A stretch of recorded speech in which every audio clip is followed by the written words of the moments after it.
Israel और फिलिस्तीन के बीच विवाद गहराता जा रहा है। जहां एक तरफ इजराइल ने फिलिस्तीन को हवाई हमले में चित किया, तो वहीं अब जमीनी हमले की भी उसकी पूरी तैयारी है।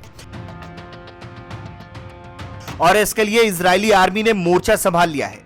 फिलिस्तीनी आतंकी संगठन हमास की संघर्ष विराम की मांग को ठुकराने के बाद इजराइल अब जमीन पर एक्शन में नजर आ रहा है। इन तस्वीरों में आप साफ साफ देख सकते हैं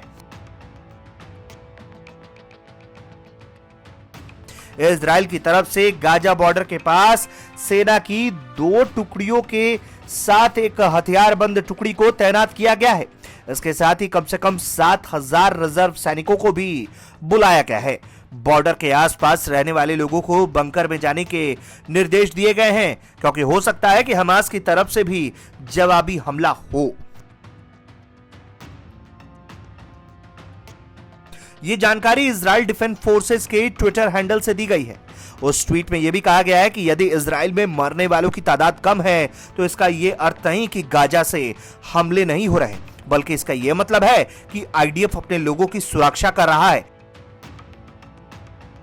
साथ ही आईडीएफ ने यह भी बताया है कि गाजा से इजराइल की ओर अब तक 1750 रॉकेट छोड़े गए, जिससे 7 इजरायली नागरिकों की जान ले ली और 523 लोग घायल हुए हैं।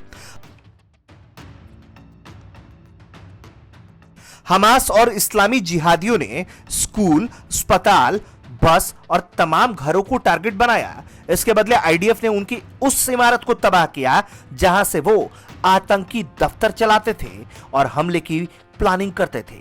वहीं इजराइल और फिलिस्तीन में बढ़ते तनाव के बीच भारत ने बयान जारी किया है। भारत ने सभी हिंसक गतिविधियों, खासकर गाजा से किए गए रॉकेट हमलों की निंदा की है।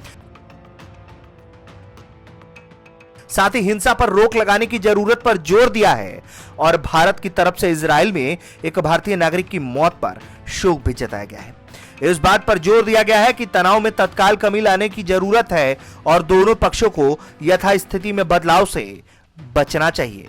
ब्यूरो रिपोर्ट, भारत तक।